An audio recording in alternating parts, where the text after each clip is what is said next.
Hello viewers, Tim Paul here with the Huddle and with Seva Lapin, Deputy CEO of Playson. Thanks for joining us. Thank you, Tim. My pleasure. My colleagues have spoken to you before, I think last time was Barcelona. It's been a few months, but it feels like a lot has happened in the industry since. I understand you guys have a new launch that you can tell us all about. The floor is yours. Tell us all about it. Great. We have some news to break. We are launching PowerChance Jackpot family from Playson. And it's really exciting because this is Jackpot editions of our most top-performing games.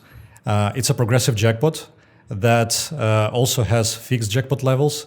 And the exciting thing about it is that the higher chance to win is the higher your bet. So It's actually also fair to the players. And we're very excited that PowerChance is launched in Portugal and Belgium very, very soon. So very soon it will also be available on our website. And we are really proud of this product because we wanted to give this really tactile, very, very player-centric experience to winning this jackpot. And we're excited that it will be like a new layer, a new chapter in our product development. It's interesting you mentioned, it's a combination of kind of your leading titles, you said, kind of best performing games. What kind of maybe research and planning went into that? Was it looking at statistics? Was it looking through the different games and seeing which ones you like best? Yeah. I mean, obviously, we always look at data because as much as we like to use our gut feeling because it's art and science, but we also use data to understand what are the best fitting games for a specific markets we want to address with PowerChance. So out of our portfolio, we picked top 15 best performing titles such as Coin Strike, Thunder Coins XXL, King of the Sky. So now they have this PowerChance edition. Really interesting. I want to work this into a kind of more strategic direction in terms of strategy as a topic. Looking at kind of established brands that are, not looking at startups or new players, brands such as yourself, kind of looking to compete in a competitive market. How important is innovating and doing things like what you've just mentioned in terms of increasing that market share? Yeah, I mean, it's always very important to stay hungry, even if you're considering yourself a more established brand, because we're in entertainment industry. So players need to be entertained. They need to always find something that clicks with them. And when it comes to product, we always drip feeding new game types, new game families to our portfolio, so that players can always find something that they like from Playson, but also something that evolves with Playson. And when it comes to brand, of course, we want to keep consistency because our brand is something that we're really proud of. It projects our speed and ambition. So we're not doing anything dramatic with the brand, but product is always evolving. Yeah. And how important is that when it comes to sustained growth? So, obviously a game does well, it sees a spike in the charts, but when it comes to keeping that growth consistent over a number of years?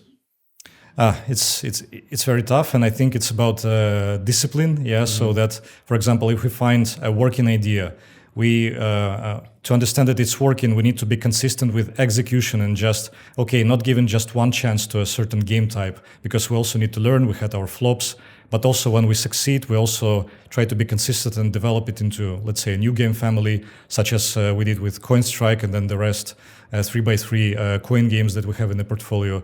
So this is very important, just to persevere, and to be disciplined about it. In terms of topic, that one was a lot easier to ask the question than provide the answer.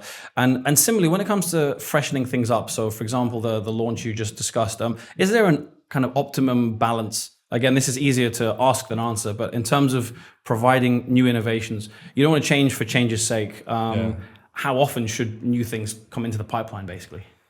That's a big one, right? So if I knew the formula, I would be giving out advice to everyone, but I don't. And we try to, as I said earlier, to drip feed innovation constantly into the pipeline, and then see and constantly revise our roadmap when we see that something works. So I think for us, this kind of nimbleness and detachment from saying that, okay, the roadmap is set for a year. We don't have this kind of mentality. So we're okay to do a U-turn in a quarter if needed, for the next quarter, for example. So we're just doing it constantly, and let's say roughly 30-35% of things on our roadmap are more or less innovative things for us. But by that I don't mean that the rest is copies. It's the continuation of what we know will work and we know how to do well for our players.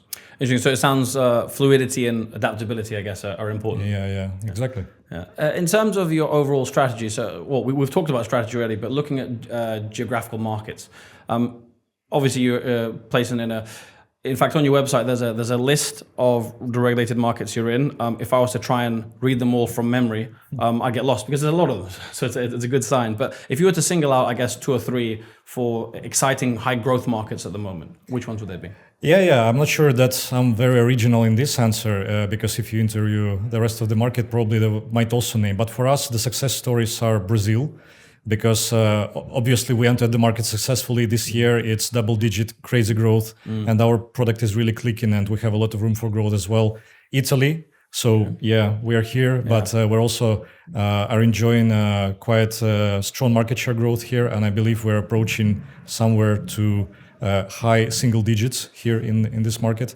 And Portugal as well. So Portugal has a very different market structure, but our product is also working great there, and our players in Portugal really love our content. So these 3, Brazil, Portugal, and Italy, are really successful. Yeah, interesting. Thanks for singling them out. When you said you weren't going to be original, I did think Brazil would be the market you're going to say. But it's a high growth area. So what can you do? When it comes to markets that might present certain challenges, are there any markets that are more difficult to navigate at the moment than others?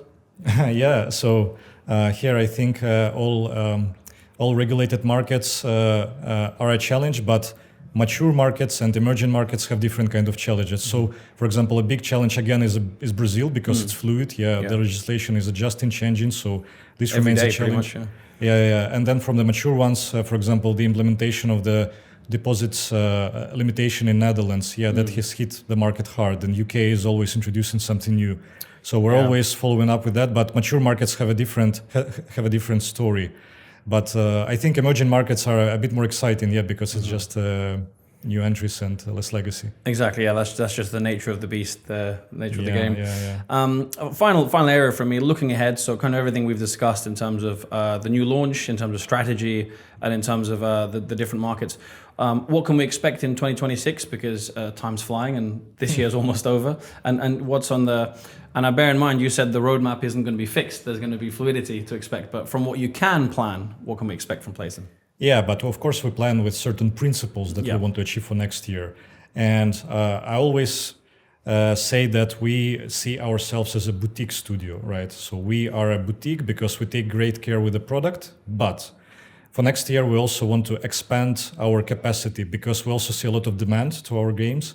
So we want to release a bit more than 30 games next year, which is an increase to, I think, 22, 23 games this year. So, and we're doing this by expanding our talent pool and expanding our teams. Then, of course, we continue to develop our promo tools portfolio, because promo tools and games come hand in hand with us, because they fit our product like a glove. And we are not just game provider, we are basically entertainment and solutions provider for players and customers. So promo tools are a big part of that. So these 2 dimensions, they for sure will evolve and more exciting things in terms of product variety, because we're also working on some game types that are not really associated with Playson, but we want to try, learn, and have some fun for the players. Yeah, brilliant. Well, we look forward to seeing those results. And Seva, thanks very much for your time. Thank you so much, Tim. My pleasure.